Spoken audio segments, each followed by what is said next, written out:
किसी ने पूछा माइक्रो फाइनेंस लिमिटेड में एंट्री लेवल या बोल सकते हैं हमारा मंथली एसआईपी लेवल जो है वो कहाँ पर है। तो सब कुछ डिस्कस करने से पहले मैं आपको बता दूं कि मेरे पास भी इसमें एक होल्डिंग है। कौन से लेवल पे? 1045 पे।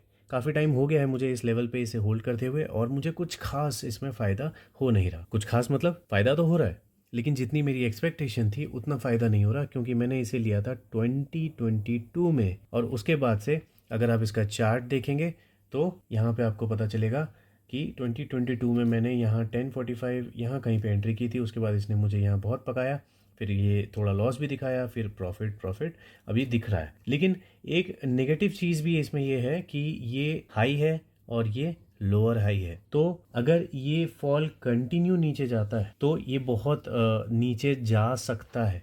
क्यों? तब ये इस तरह का एक सपोर्ट ले सकता है, लेकिन इसके चांसेस थोड़े कम है। क्यों कम है?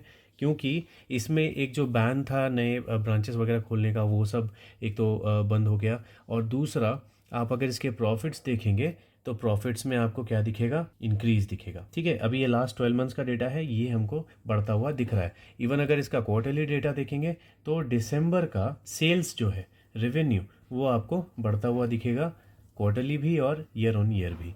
और वहीं बात करेंगे अगर नेट प्रॉफिट की, तो नेट प्रॉफिट भी ईयर ऑन ईयर और क्वार्टरली दोनों ही बढ़ा है। और इसी चीज़ को सपोर्ट करते हुए शेयर होल्डिंग पैटर्न में भी यहाँ पे कोई चेंजेस नहीं है। देखिए कितनी पॉजिटिव चीज़ है कि प्रमोटर्स ने अपना कोई भी स्टेक इसमें हिलाया नहीं है। ठीक है, और एफआईए ने कुछ पॉइंट्स में ही सही लेकिन कुछ स्टेक्स बढ़ाए हैं, और वो कहाँ से लिए हैं? मेजरली वो आए हैं पब्लिक से।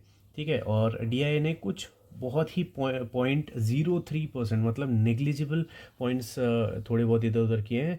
तो ओवरऑल देखा जाए तो मुझे ये पॉजिटिव लग रहा है। अब एक बात आप ध्यान रखना कि डिविडेंड देने वाली कंपनी है और छोटा मोटा नहीं, अच्छा खासा ये डिविडेंड देती है कंपनी। और मोस्ट ऑफ द टाइम आपने देखा होगा कि जो कंपनी डिविडेंड ज़्यादा देती है वो कंपनी चलती भी कम है। अभी ये आपको चार्ट देख के ऐसा लग रहा होगा कि ये तो कंटिन्यूसली ऊपर ही गई है, बहुत कमा के दिया होगा, लेकिन पिछले 10 साल में अगर आप इसमें रिटर्न पूछेंगे तो अराउंड 600% या 650% के आसपास में ही ग्रोथ मिली है, जहां दूसरी कंपनीज 2000, 10,000, 20,000% 10 साल में देती हैं। ठीक है, तो इसमें ट्रिक सिंपल सा इतना ही है कि आपको अगर ये 600% को बढ़ाना है 10 साल में या 5 साल में, आपको जो भी टारगेट ईयर आप डिसाइड कर रहे हो, तो आपको इसको लोएस्ट पॉसिबल पॉइंट में खरीदना है।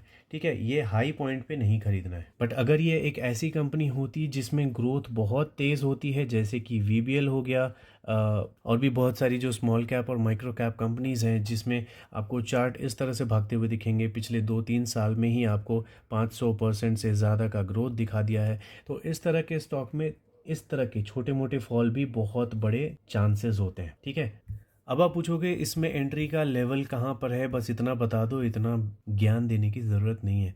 तो भाई अगर फेब्रवरी में इसमें एंट्री करना चाहते हो तो 1240 का एक लेवल था, जो कि मुझे फील नहीं हो रहा कि ये यहाँ तक आएगा इसी महीने। अगर आ जाता है तो छोटा मोटा स्टेक आप ले सकते हो, लेकिन अगर मैं इसमें एंट्री कर रहा होता, सपोज अगर मेरे पास ये स्टॉक नहीं होता और मैं इसमें एंट्री करना चाहता, तो मैं 1070 के नीचे ही प्लान करता इस पूरे साल में। लेकिन हाँ, मैं इस बात को इग्नोर नहीं कर रहा कि प्रॉफिट्स भी बढ़ रहे हैं, इन्वेस्टर्स जो है अपना पैसा इसमें लगा रहे हैं, तो नीचे आने के चांसेस कम है। तो अगर आपके पास नहीं है तो आप यहाँ पे एंट्री देख रहे होंगे, ये कोई गलत नहीं है, लेकिन हाँ बहुत ज़्यादा रिटर्न के एक्सपेक्टेशंस नहीं करेंगे तो आपको ज़्यादा अच्छा रहेगा। और जिन लोगों के पास इसकी होल्डिंग है और चाह रहे हैं कि इसमें से एग्जिट करना है, तो इसमें प्रॉफिट बुकिंग के लेवल जो है अराउंड 1900 के हैं, लेकिन मुझे लगता है ये भी लेवल आपको कंसिडर नहीं करना चाहिए। अगर 1900 पहुंच ही जाता है तो ये एक काइंड ऑफ ब्रेकआउट हो जाएगा, और इतना लंबा जो टाइम इसने पकाया है लोगों को,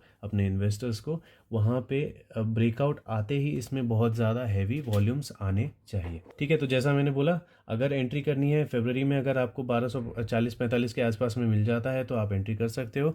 अदरवाइज़ बहुत ही सेफ खेलना चाहते हो तो देखो, अगर ये नीचे गिर जाए और 1070 के आसपास या उसके नीचे मिल जाए तो ज़्यादा सेफ रहेगा। बाकी अगर ब्रेकआउट एंट्री करनी है तो ऑब्वियसली ये लेवल जब ब्रेक करेगा तभी इसमें ब्रेकआउट एंट्री होगी, लेकिन अगला जो रेसिस्टेंस होगा वो भी पास ही होगा, ये वाला। ठीक है, तो अलग अलग स्ट्रैटेजीज मैंने बता दी। अगर फिर भी कंफ्यूजन है तो आप कमेंट सेक्शन में लिख के मेरे से पूछ सकते हो। मिलते हैं अगले वीडियो में।